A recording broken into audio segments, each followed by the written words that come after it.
Assalamualaikum warahmatullahi wabarakatuh. Kami dari kelompok 5 akan mempresentasikan materi ke-6, yaitu Taxation and Income Distribution, Taxation Efficiency, dengan beranggotakan 8 orang.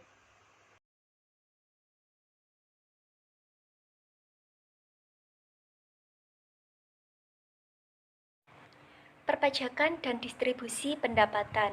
Perdebatan kebijakan Amerika mengenai sistem perpajakan didominasi oleh pertanyaan apakah bebannya sudah didistribusikan secara adil atau belum. Nah, diskusi masuk akal tentang masalah normatif membutuhkan pertanyaan yang positif mengenai apakah pajak tersebut mengubah atau mempengaruhi distribusi pendapatan. Nah, cara sederhana untuk mengetahui apakah pajak tersebut mengubah distribusi pendapatan adalah dengan cara melakukan survei kepada setiap individu dan memberikan pertanyaan berapa dolar atau berapa yang harus individu tersebut bayarkan kepada pemungut pajak di setiap tahunnya. Insiden pajak menurut undang-undang menunjukkan siapa yang secara hukum bertanggung jawab atas suatu pajak. Perubahan harga merupakan suatu respon dari pajak tersebut. Pengetahuan mengenai kejadian menurut undang-undang tidak memberitahukan kepada kita siapa yang benar-benar membayar pajak tersebut. Sebaliknya, kejadian ekonomi pada pajak merupakan suatu perubahan distribusi. Yang sebenarnya perubahan harga yang dihadapi oleh konsumen maupun produsen merupakan sebagian dari cerita yang sebenarnya. Insiden pajak. Hanya orang yang dapat menanggung pajak. Dalam diskusi tentang undang-undang pajak yang pernah dipertimbangkan oleh Kongres, seorang kolumnis Wall Street Journal mengamati bahwa Senat memilih untuk menyetujui perubahan undang-undang pajak utama yang berfokus terutama pada perusahaan. Tetapi anggota parlemen juga menyetujui perubahan yang akan menguntungkan banyak orang. Herman 2004. Dengan menggambarkan perbedaan tajam antara korporasi dan manusia, pernyataan tersebut mencerminkan kekeliruan bahwa bisnis memiliki kemampuan independen untuk menanggung pajak. Sedangkan dalam sudut pandang ekonom, seseorang atau pemegang saham, tuan tanah, konsumen, ataupun pekerja yang dapat menanggung pajak. Dalam pernyataan-pernyataan tersebut menggambarkan perbedaan tajam antara korporasi dan manusia, sedangkan korporasi tidak bisa mengingat hanya orang yang dapat menanggung pajak. Fokusnya yaitu pada bagaimana pajak tersebut mempengaruhi atau mengubah distribusi pendapatan, seperti pengusaha, pekerja, kemudian konsumen maupun buruh. Sumber dan penggunaan pendapatan harus dipertimbangkan. Pajak juga dapat mengubah distribusi pendapatan dengan mempengaruhi sumber pendapatan. Di sisi penggunaan pendapatan, pajak mendistribusikan pendapatan kembali dari yang miskin. Sedangkan di sisi sumber pajak mendistribusikan pendapatan dari yang kaya. Lalu, insiden keseluruhan bergantung pada bagaimana sumber dan penggunaan pendapatan tersebut dipengaruhi. Dalam contoh pajak barang A, wajar untuk mengasumsikan bahwa efek distribusi pajak sangat bergantung pada pola pengeluaran masyarakat. Sejauh harga barang A tersebut meningkat, maka orang-orang yang cenderung mengkonsumsi banyak barang A tersebut akan mengalami kerugian. Nah, ketika pajak tersebut menyebabkan permintaan barang A berkurang, maka faktor-faktor pendukung produksi dari barang A tersebut akan mengalami kerugian pendapatan. Nah, dari situ maka pajak dapat mengubah distribusi pendapatan dengan mempengaruhi sumber pendapatan. Insiden bergantung pada bagaimana harga ditentukan. Telah ditetapkan bahwa masalah insiden merupakan salah satu penentu bagaimana pajak mempengaruhi harga. Model penentuan harga yang berbeda juga memberikan jawaban yang berbeda tentang suatu pertanyaan, yaitu siapa yang benar-benar menanggung pajak. Insiden bergantung pada perubahan harga, tetapi perubahan membutuhkan waktu. Dalam kebanyakan kasus, respon yang paling besar terjadi pada waktu jangka panjang daripada jangka pendek. Oleh karena itu, insiden pajak jangka panjang mungkin berbeda dengan insiden pajak jangka pendek. Dan untuk rangka waktu yang relevan untuk pertanyaan-pertanyaan tertentu juga harus ditentukan. Insiden tergantung pada disposisi pendapatan pajak. Anggaran gabungan menghitung efek seimbang dari pemungutan pajak dan pengeluaran pemerintah yang dibiayai oleh pajak-pajak tersebut. Secara umum, efek distribusi pajak tergantung pada bagaimana pemerintah membelanjakan uangnya. Kemajuan pajak seseorang dapat diukur dengan beberapa cara. Mendefinisikan progresif dan regresif tidaklah mudah. Cara mudah untuk mendefinisikan kata-kata ini adalah dengan menggunakan taraf pajak rata-rata, rasio pajak yang dibayarkan terhadap pendapatan.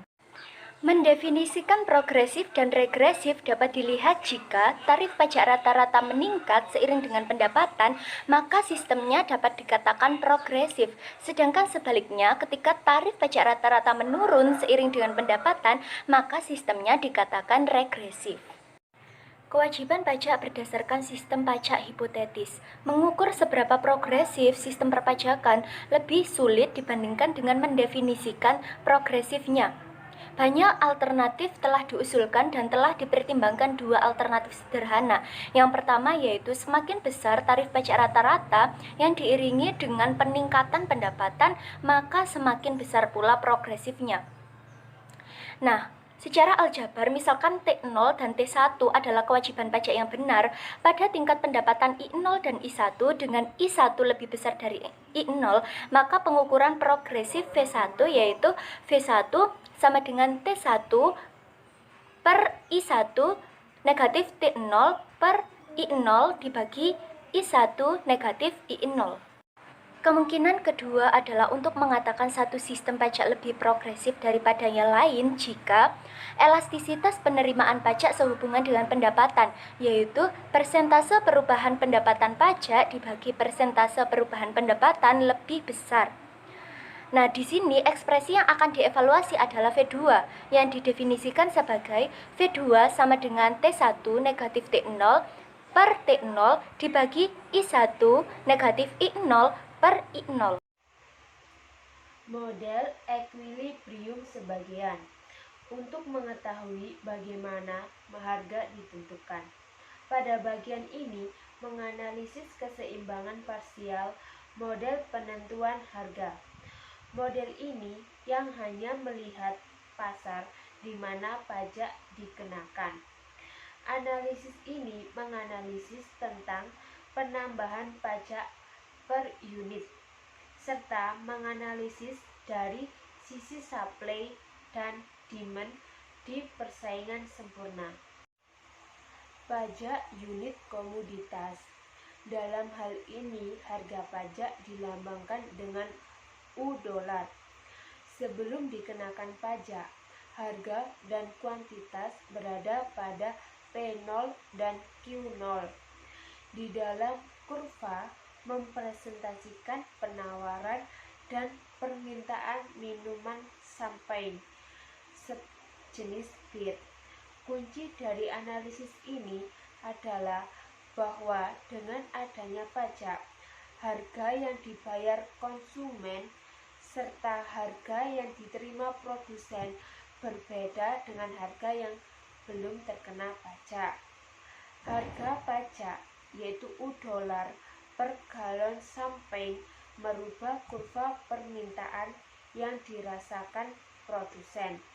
Contoh, maksimal harga yang diterima konsumen untuk QA berubah menjadi PA, dan untuk produsen adalah PA min U, yaitu dikurangi harga pajak.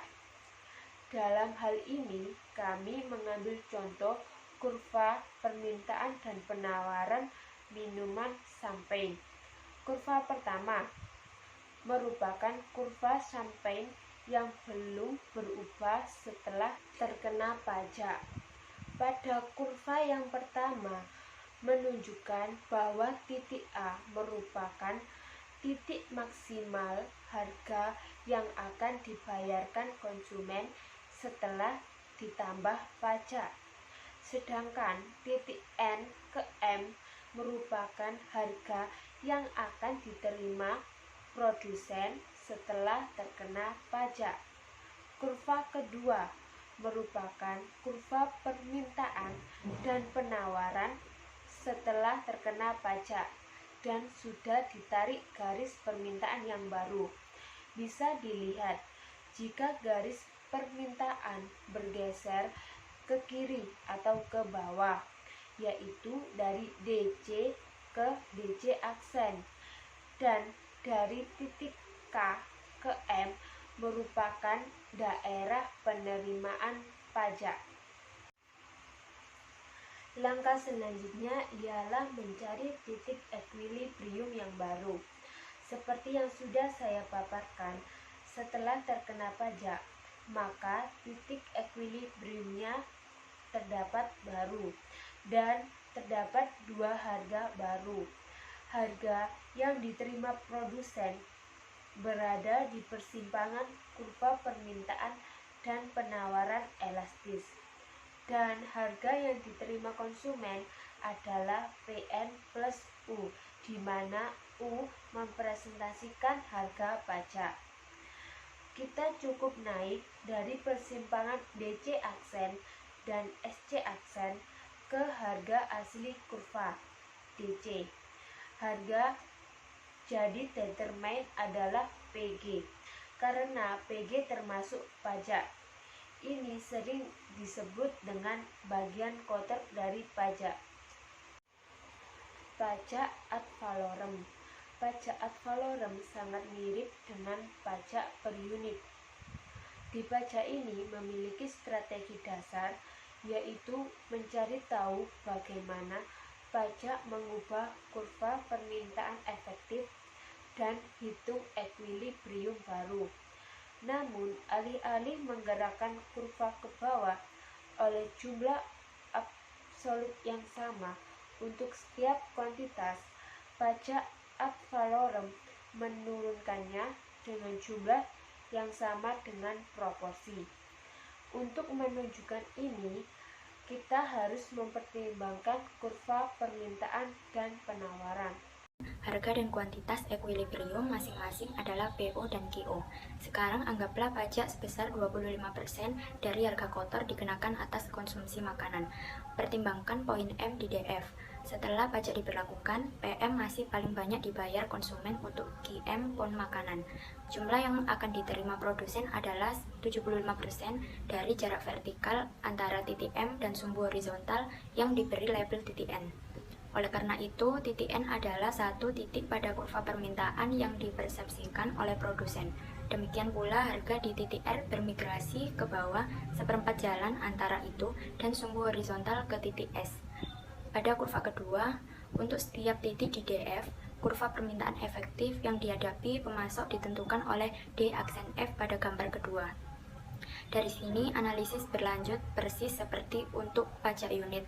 Keseimbangan adalah tempat SF dan D aksen F berpotongan, dengan kuantitas CX berubah Q1.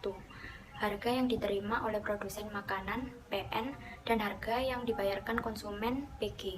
Seperti sebelumnya, besarnya pajak ditentukan oleh elastisitas penawaran dan permintaan. Analisis ini dapat diterapkan pada sejumlah situasi. Misalkan, kurva kedua diberi label ulang sehingga mewakili pasar perumahan sewa dan bukan pasar makanan. Kemudian dapat menunjukkan bahwa beban pajak properti tidak bergantung pada apakah tuan tanah atau penyewa membayar pajak properti. Ini berlawanan dengan anggapan umum bahwa tuan tanah menanggung beban hanya karena mereka menulis cek. Pajak atas faktor. Selama ini kita telah membahas pajak atas barang, tetapi analisisnya juga dapat diterapkan pada faktor produksi. Pajak penggajian. Pertimbangan pajak gaji yang digunakan untuk membiayai sistem jaminan sosial. Pajak mencapai 7,65% dari pendapatan pekerja.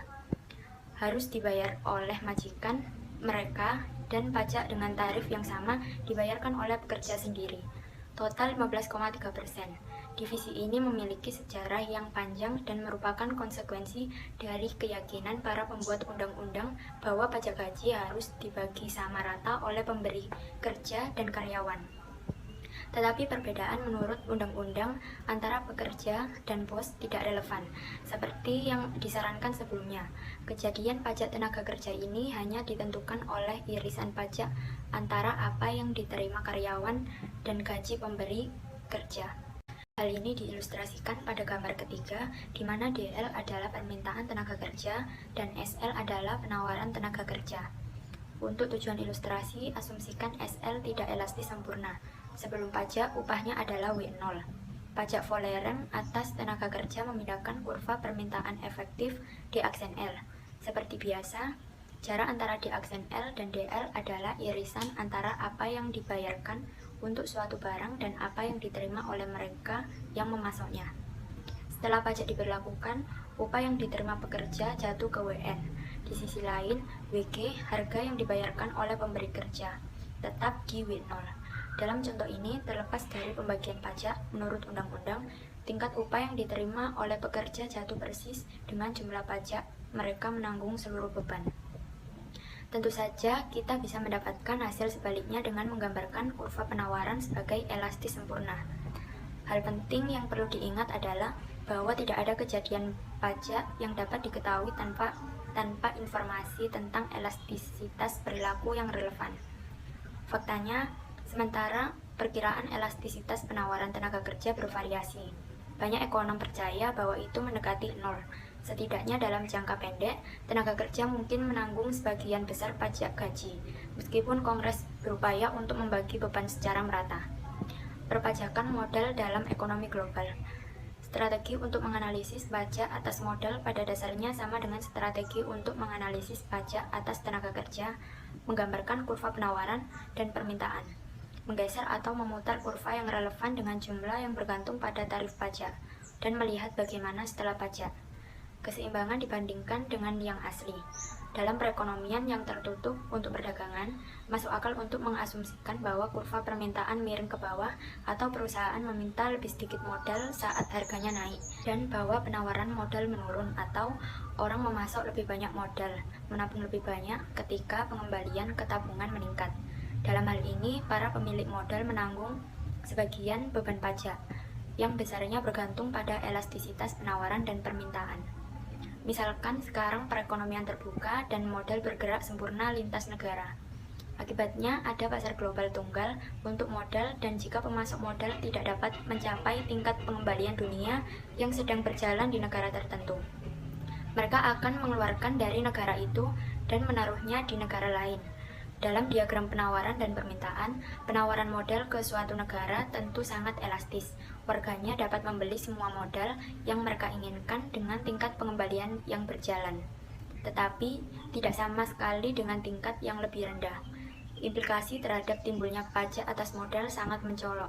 Seperti pada gambar sebelumnya, harga sebelum pajak yang dibayarkan oleh pengguna modal naik persis dengan jumlah pajak, dan pemasok modal tidak menanggung beban apapun. Secara intuitif, modal dengan mudah berpindah ke luar negeri jika harus menanggung pajak. Karenanya, sekarang bahkan dalam ekonomi dunia yang sangat terintegrasi saat ini, modal tidak dapat bergerak secara sempurna antar negara.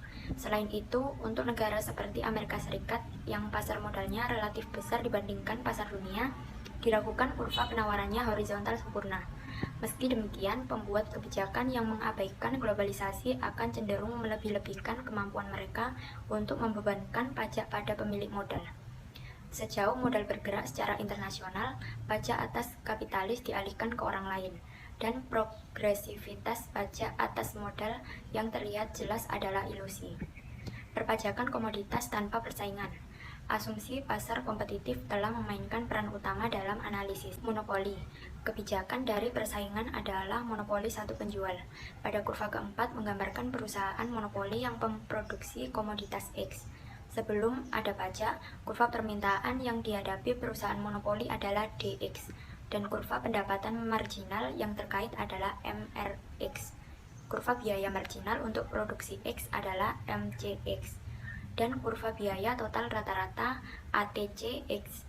Seperti biasa, syarat untuk memaksimalkan keuntungan adalah bahwa produksi dibawa ke titik di mana pendapatan marginal sama dengan biaya marginal pada keluaran XO, di mana harga yang dikenakan adalah PO. Keuntungan ekonomi per unit adalah perbedaan antara pendapatan rata-rata dan biaya total rata-rata jarak AB. Jumlah unit yang terjual adalah DB. Oleh karena itu, keuntungan total adalah AB dikali DB, yang merupakan luas persegi panjang ABDC. Sekarang anggaplah pajak unit U dikenakan pada X. Untuk alasan yang persis sama seperti sebelumnya, kurva permintaan efektif yang dihadapi produsen bergerak ke bawah dengan jarak vertikal yang sama dengan U. Pada kurva kelima, kurva permintaan ini diberi label D aksen X. Pada saat yang sama, kurva pendapatan marginal yang dihadapi perusahaan juga bergeser ke bawah oleh jarak U karena pajak mengurangi pendapatan tambahan perusahaan untuk setiap unit yang terjual. Kurva pendapatan marginal efektif yang baru diberi label MR aksen X. Output yang memaksimalkan keuntungan X1 ditemukan di persimpangan MR aksen X dan MCX. Menggunakan output X1, kita menemukan harga yang diterima oleh perusahaan monopoli dengan naik ke D aksen X. Kurva permintaan yang menghadapinya dan mencari harga PN. Harga yang dibayarkan oleh konsumen ditentukan dengan menambahkan U ke PN, yang ditunjukkan sebagai harga PG pada diagram. Laba setelah pajak per unit adalah selisih antara harga yang diterima oleh perusahaan monopoli dan biaya total rata-rata jarak FG. Oleh karena itu, keuntungan ekonomi monopoli setelah pajak diukur dengan luas wilayah. Apa pengaruh pajak? Kuantitas yang diminta turun, yaitu X1 lebih kecil daripada X0. Harga yang dibayarkan konsumen naik, yaitu PG lebih besar daripada PO. Dan harga yang diterima oleh perusahaan monopoli turun, yaitu PN lebih kecil daripada PO. Perhatikan bahwa keuntungan monopoli lebih rendah. Area FGHI pada gambar kelima lebih kecil dari area ABDC pada gambar keempat. Terlepas dari kekuatan pasarnya, perusahaan monopoli umumnya diperparah oleh pajak unit atas produk yang dijualnya. Perdebatan publik sering mengasumsikan bahwa perusahaan dengan kekuatan pasar dapat dengan mudah membebankan semua pajak kepada konsumen. Analisis ini menunjukkan bahwa bahkan perusahaan monopoli yang serakah dan gigih harus menanggung sebagian beban. Seperti sebelumnya, bagian sebelumnya dari beban yang ditanggung konsumen bergantung pada elastisitas skedul permintaan. Sangat mudah untuk mengulangi pelaksanaan pajak ad valorem pada perusahaan monopoli, poros DX dan MRX, alih-alih bergerak ke bawah secara paralel. Oligopoli, antara kutub ekstrim persaingan sempurna dan monopoli adalah struktur pasar oligopoli di mana sedikit penjual. Sayangnya, di sana tidak ada teori kejadian pajak yang berkembang dengan baik dalam oligopoli. Alasan untuk fakta yang memalukan ini sederhana. Insiden bergantung terutama pada bagaimana harga relatif berubah ketika pajak diberlakukan. Tetapi tidak ada teori penentuan harga oligopolistik yang diterima secara umum. Namun, kita bisa memahami masalah yang terlibat dengan membayangkan masalah yang dihadapi oleh perusahaan dalam pasar oligopolistik. Dari sudut pandang perusahaan, situasi ideal bagi mereka adalah berkolusi dan bersama-sama menghasilkan output yang memaksimalkan keuntungan seluruh industri. Tingkat keluaran ini disebut sebagai kolusi kartel. Kartel hanyalah sekelompok produsen yang bertindak bersama untuk memaksimalkan keuntungan. Solusi kartel mengharuskan setiap perusahaan untuk memotong produksinya untuk memaksa harga pasar.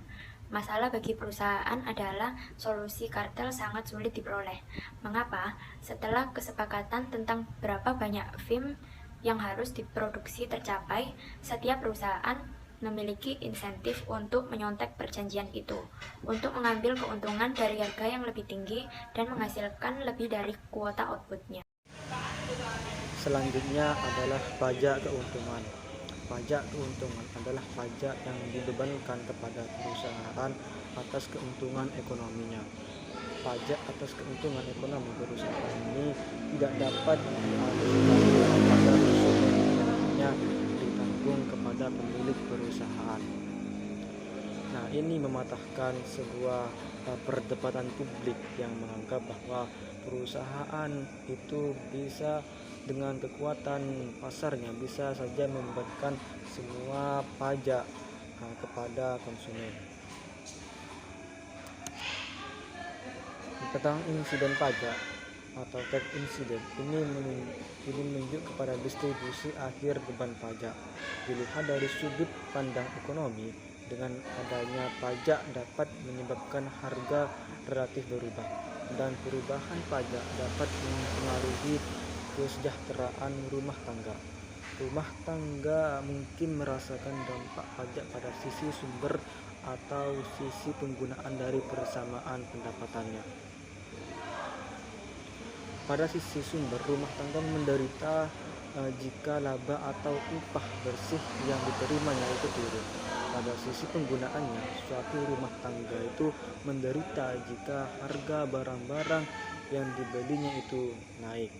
Nah, jika penghasilan kita itu tetap sama, tapi harga barang yang kita beli itu naik 2 kali lipat, kita berada pada posisi yang sama dengan jika penghasilan kita itu dipotong dengan 50% dan harga tidak berubah. Pendeknya pengenaan pajak atau perubahan pajak bisa mengubah perilaku. Perubahan perilaku bisa mempengaruhi penawaran dan permintaan di pasar dan menyebabkan harga berubah. Ketika harga berubah dalam pasar input ataupun output, maka beberapa rumah tangga dibuat lebih beruntung dan beberapa juga merugi. Lalu tentang model Harberger, mengasumsikan asumsi utamanya adalah yang pertama, teknologi.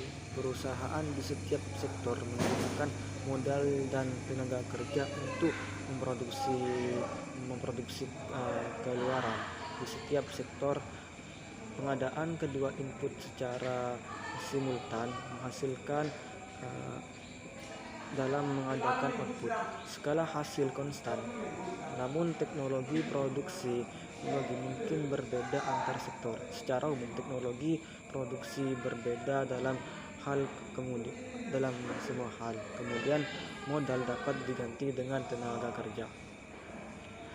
Dan rasio di mana modal dan tenaga kerja berada dipekerjakan. Yang kedua, perilaku pemasok faktor. Pemasok modal dan tenaga kerja memaksimalkan pengembalian total. Selain itu, modal dan tenaga kerja bergerak secara sempurna. Mereka dapat dengan bebas bergerak lintas sektor sesuai keinginan pemiliknya. Yang ketiga adalah struktur pasar. Perusahaan kompetitif dan memaksimalkan keuntungan dan semua harga termasuk tingkat upah sangat fleksibel. Oleh karena itu, faktor sepenuhnya ada dipekerjakan dan pengembalian yang dibayarkan untuk setiap faktor produksi adalah nilainya produk marginal, nilai bagi perusahaan dan dari output yang dihasilkan oleh yang terakhir unit masukan. Yang keempat adalah jumlah presiden faktor. Jumlah total modal dan tenaga kerja dalam perekonomian sudah diperbaiki. Namun seperti yang disebutkan di atas, kedua faktor tersebut bebas bergerak sepenuhnya pada karya sebuah industri di mana rasio modal terhadap tenaga kerja input relatif rendah antar sektor itu. Yang kelima adalah preferensi konsumen. Semua konsumen memiliki preferensi yang sama. Lalu yang keenam adalah kerangka insiden pajak atau kerangka analisisnya adalah pajak spasial insiden. Kami mempertimbangkan pergantian satu pajak dengan pajak lainnya karena itu kira-kira jumlah yang sama dari income atau pendapatan yang tersedia sebelumnya dan sesudah pajak. Jadi tidak perlu mempertimbangkan bagaimana perubahan pendapatan agregat dapat terjadi mengubah permintaan dan harga faktornya itu. Analisis berbagai jenis pajak dengan model keseimbangan umum. Yang pertama, pajak komoditas. Ketika pajak atas makanan dikenakan, harga relatifnya akan meningkat, walaupun tidak harus dengan jumlah pajak. Oleh karena itu, konsumen mengganti produk makanannya dengan manufaktur. Akibatnya, lebih sedikit makanan dibandingkan dengan manufaktur yang diproduksi. Ketika produksi pangan menurun, beberapa modal dan tenaga kerja yang dulunya digunakan untuk produksi pangan terpaksa mencari pekerjaan di manufaktur. Karena rasio modal tenaga kerja mungkin berbeda antara kedua sektor. Harga modal dan tenaga kerja relatif harus berubah agar manufaktur menjadi bersedia untuk menyerap pengangguran dari produksi pangan. Lalu yang kedua ada pajak penghasilan. Seperti yang sudah disebutkan, pajak penghasilan setara dengan serangkaian pajak atas modal dan tenaga kerja pada tingkat yang sama. Karena persediaan faktor sudah sepenuhnya diperbaiki, pajak ini tidak dapat dialihkan dan ditanggung secara proporsional sesuai dengan pendapatan awal seseorang. Intuisi dibalik hasil ini mirip dengan kasus analogi secara parsial. Lalu yang ketiga ada pajak umum tenaga kerja. Pajak umum atas tenaga kerja adalah pajak yang dikenakan kepada tenaga kerja atau semua penggunaannya dalam produksi makanan maupun manufaktur. Akibatnya, tidak ada insentif yang mengalihkan penggunaan tenaga kerja antar dua sektor tersebut. Selanjutnya, asumsi tepat pasokan faktor menyiratkan tenaga kerja harus menanggung seluruh beban. Lalu yang keempat ada pajak sebagian faktor. Ketika modal yang digunakan sektor manufaktur dikenakan pajak, akan ada dua efek awal. Yang pertama adalah efek keluaran. Harga manufaktur cenderung mengalami kenaikan dan mengurangi jumlah yang diminta oleh konsumen. Lalu yang kedua, efek pergantian faktor. Karena modal menjadi lebih mahal di sektor manufaktur, maka produsen akan menggunakan lebih sedikit dan lebih banyak tenaga kerja. Hasil keluaran terlihat dari sisi kiri, seperti namanya, efek keluaran timbul dan pengangguran produksi di bidang manufaktur. Kapan harga manufaktur meningkat dan permintaan menurun, modal dan tenaga kerja dilepaskan dari manufaktur dan harus mencari pekerjaan dalam produksi pangan. Jika sektor manufaktur adalah padat karya, maka relatif banyak tenaga kerja yang harus terserap di sektor pangan dan harga modal relatif meningkat. Sebaliknya, jika sektor manufaktur padat modal, harga modal relatif turun. Jadi, efek keluarannya ambigu sehubungan dengan efek akhir dengan harga relatif dari tangkapan dan tenaga kerja. Ambiguitas ini tidak hadir dengan efek substitusi faktor, seperti yang digambarkan dalam sisi selama substitusi antara kapital dan tenaga kerja dimungkinkan, kenaikan harga modal dan mendorong produsen untuk menggunakan lebih sedikit modal dan lebih banyak tenaga kerja, cenderung akan menurunkan permintaan akan modal dan harga yang relatif. Slide selanjutnya adalah perubahan asumsi model keseimbangan umum. Perbedaan selera individu dengan asumsi 5. Semua konsumen memiliki preferensi yang sama untuk kedua barang tersebut. Jika tidak, perubahan yang diinduksi pajak dalam distribusi perubahan pendapatan mengalami keputusan pengeluaran agregat dan karenanya harga dan pendapatan relatif. Lalu ada faktor tidak bergerak dengan asumsi 2. Sumber daya bebas mengalir antar sektor untuk mencari tingkat pengambilan setinggi mungkin. Namun karena alasan kelembagaan atau teknologi, beberapa faktor tidak bergerak. Lalu ada persediaan faktor variabel dengan asumsi 4. Total persediaan kedua faktor tetap, namun dalam jangka panjang, pasokan modal dan tenaga kerja untuk ekonomi bervariasi. Mengizinkan pertumbuhan dapat mengubah kesimpulan dari modal statis sepenuhnya di kepala mereka. Ketika persediaan modal ditetapkan, pajak ini sepenuhnya ditanggung oleh pemilik modal. Baik, selanjutnya adalah perpajakan dan efisiensi. Pajak membebankan biaya pada wajib pajak. Sangat menggoda untuk melihat biaya hanya sebagai jumlah uang yang dia serahkan kepada pemungut pajak. Biasanya kita berharap bahwa kenaikan harga akan mengurangi jumlah uang yang diminta tapi tidak membuatnya menjadi nol.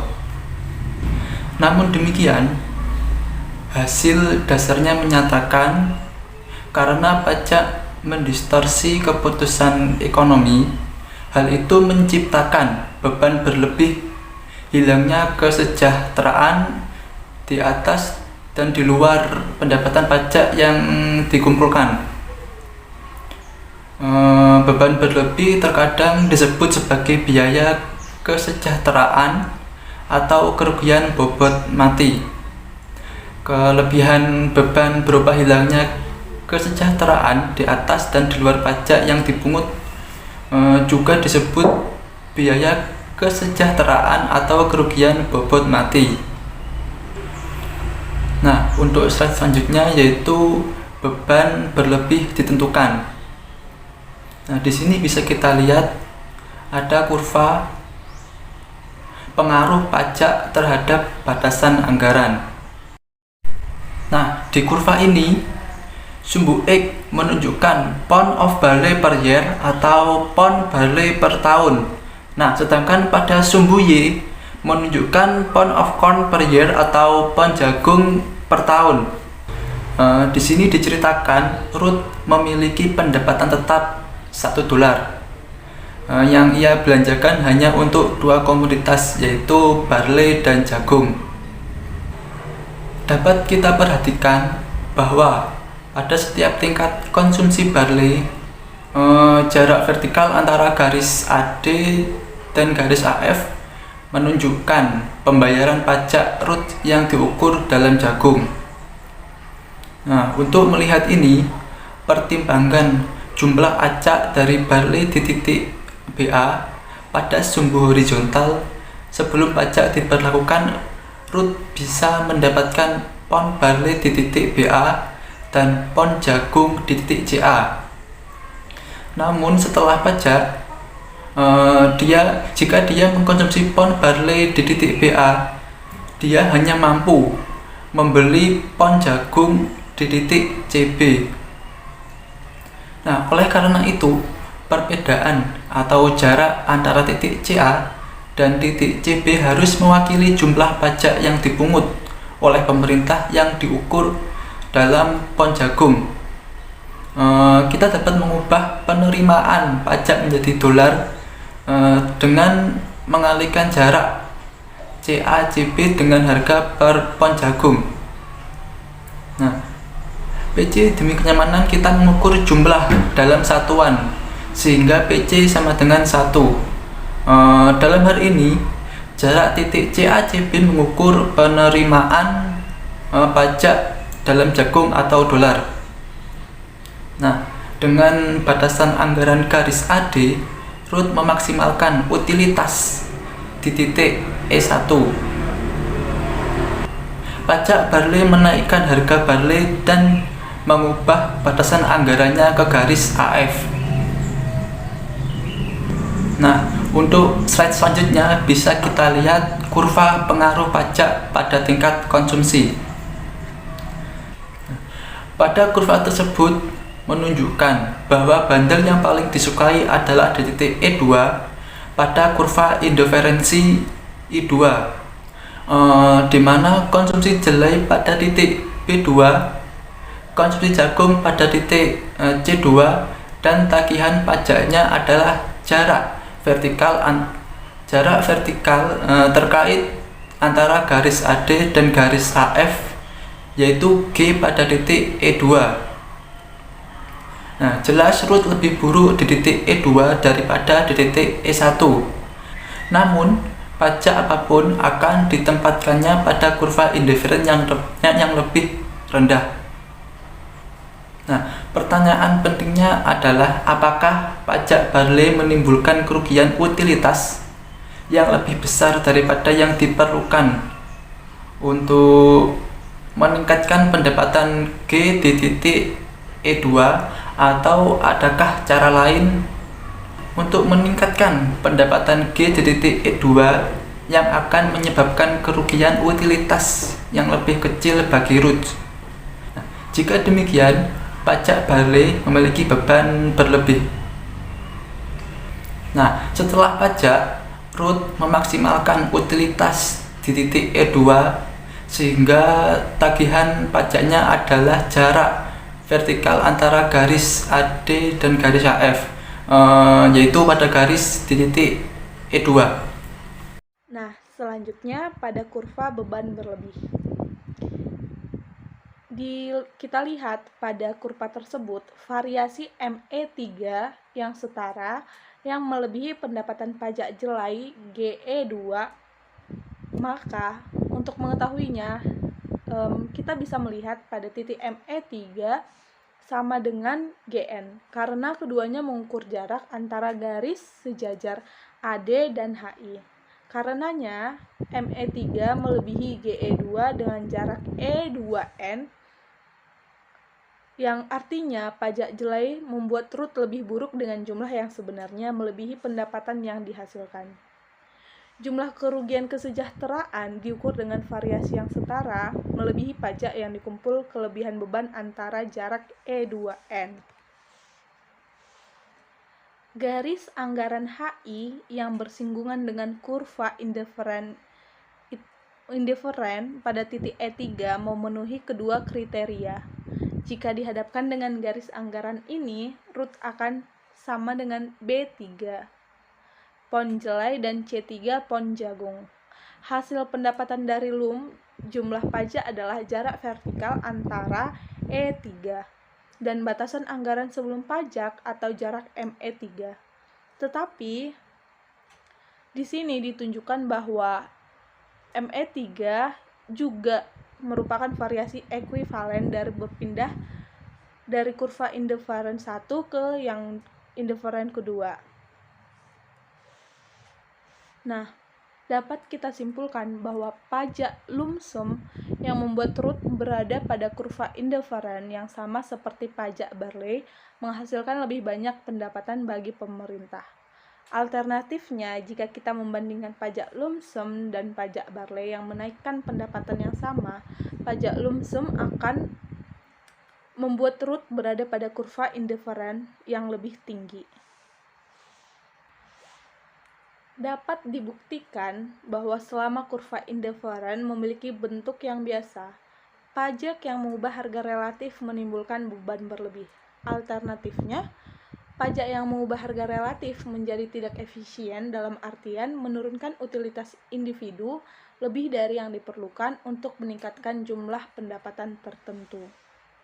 Nah, selanjutnya di beban berlebih dari pajak atas komoditas yang kurva permintaan biasa tidak elastis sempurna. Naomi membeli jelai setelah pajak dengan jumlah yang sama dengan sebelum pajak. Meski demikian, pajak tersebut tetap menghasilkan beban E2S yang berlebih.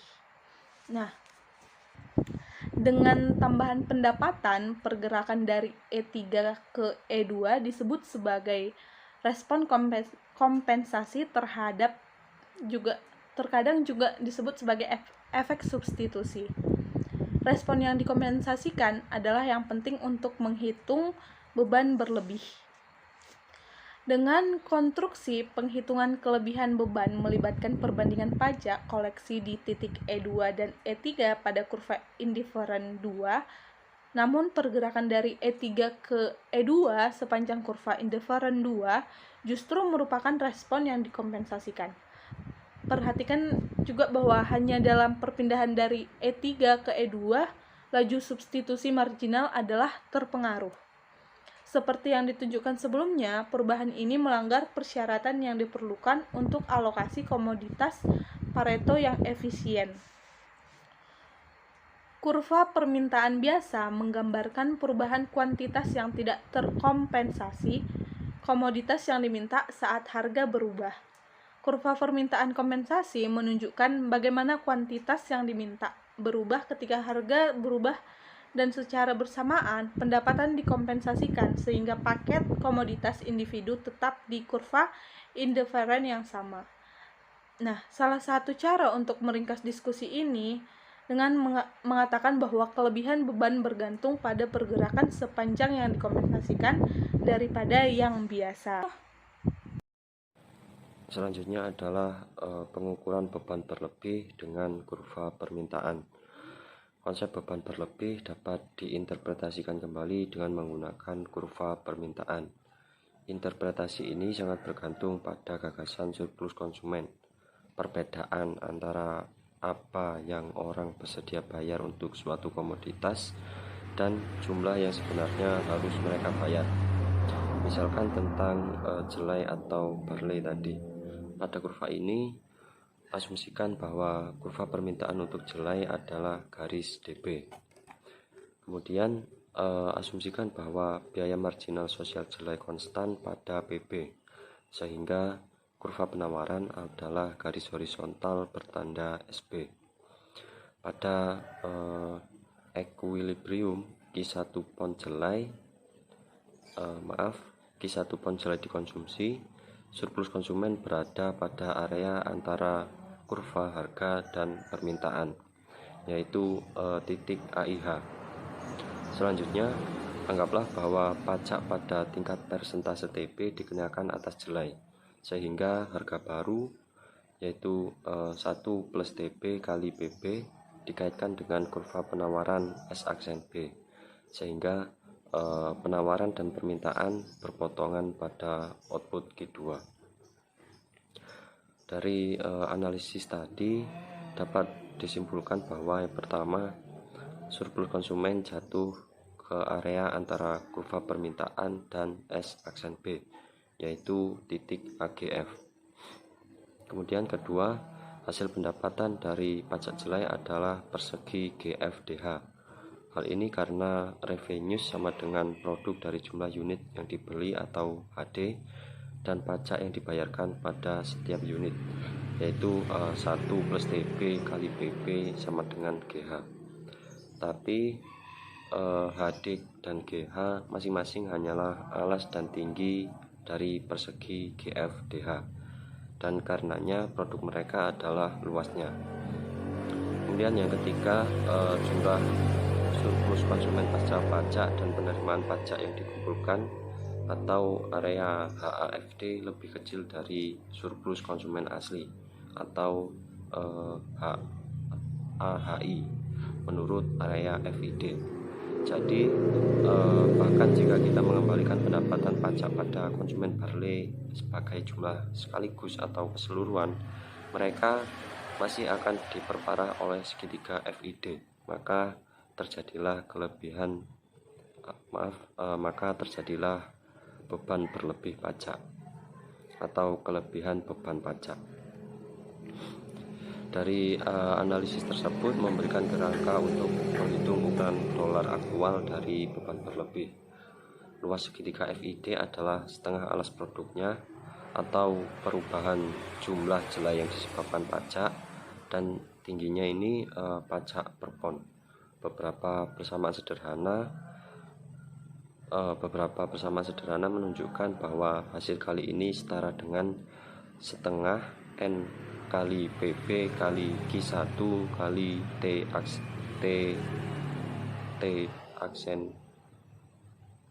B, di mana N adalah nilai absolut dari elastisitas harga kompensasi permintaan jelai. Persamaan tersebut memiliki beberapa implikasi penting. Yang pertama, menunjukkan bahwa kelebihan beban berlebih untuk pajak yang diterapkan pada barang dengan elastisitas harga kompensasi yang lebih tinggi dari permintaan. Nilai N yang tinggi atau absolut menunjukkan bahwa kuantitas kompensasi yang diminta cukup sensitif terhadap perubahan harga. Dengan demikian, kehadiran N pada persamaan tersebut mengindikasikan semakin banyak pajak mendistorsi keputusan konsumsi, semakin tinggi pula beban berlebih. Kemudian PB kali Q1 adalah total pendapatan yang dibelanjakan pada barley pada awalnya. Pencantumannya dalam rumus menunjukkan bahwa semakin besar pengeluaran awal untuk komoditas kena pajak, semakin besar pula beban berlebih. Kemudian selanjutnya Ini adalah beberapa faktor yang dikaitkan dengan beban berlebih. Yang pertama, distorsi yang sudah ada sebelumnya. Analisis ini mengasumsikan bahwa tidak ada distorsi dalam perekonomian selain pajak yang dipertimbangkan. Namun pada kenyataannya, ketika pajak baru diberlakukan, terdapat distorsi lain seperti monopoli, eksternalitas, dan pajak yang sudah ada sebelumnya. Hal tersebut tentu akan memperumit analisis beban berlebih. Kemudian beban berlebih dari subsidi. Subsidi komoditas merupakan komponen penting dari sistem fiskal di banyak negara. Akibatnya, subsidi hanyalah pajak negatif dan dikaitkan dengan beban berlebih. Kemudian yang terakhir, beban berlebih pajak penghasilan. Teori beban berlebih berlaku juga untuk faktor-faktor produksi seperti halnya pada barang dagangan. Selanjutnya yaitu pelaksanaan tax planning untuk efisiensi beban pajak pertambahan nilai. Studi kasus pada Apotek Anissa. Pada studi kasus ini membahas tentang strategi pelaksanaan tax planning yang tepat pada Apotek Anissa untuk efisiensi beban pertambahan nilai atau PPN. Nah, hasil pembahasan menunjukkan bahwa Apotek Anissa sudah memenuhi syarat secara subjektif maupun objektif untuk menjadi pengusaha kena pajak atau PKP sejak bulan September 2008 dan sebaiknya segera mendaftarkan diri untuk dikukuhkan sebagai PKP sebelum dikukuhkan secara jabatan. Untuk mengurangi risiko yang timbul dari melakukan kerjasama dengan pemasok yang tidak kredibel secara perpajakan, Apotek Anissa harus memastikan semua pemasok merupakan PKP, membuat surat perjanjian dengan pemasok, dan memeriksa kelengkapan faktor pajak secara formal maupun material. Agar tidak mengganggu likuiditas perusahaan, Apotek Anissa sebaiknya memaksimalkan pengkreditan pajak masukannya pada setiap masa pajak. Untuk tujuan efisiensi, Apotek Anissa sebaiknya menggunakan faktur pajak pedagang eceran, namun tetap mempersiapkan faktur pajak standar jika menjual barang ke PKP lain atau ke pemerintah. Adanya selisih tersebut menjadikan kerugian bagi produsen, sehingga produsen meminta ganti rugi kepada pemerintah atas subsidi pupuk tersebut. Subsidi pupuk juga secara langsung berdampak kepada aspek perpajakan yang dialami PT Petrokimia Gresik. Karena atas penyerahan pupuk bersubsidi dikenakan pajak dan penerapan HET dapat menimbulkan lebih banyak membayar PPN. Perkembangan aspek perpajakan yang memungkinkan perusahaan untuk melakukan perencanaan pajak. Perencanaan pajak diperlukan untuk memenuhi setiap aspek perpajakan dengan efektif dan efisien tanpa melanggar peraturan perpajakan.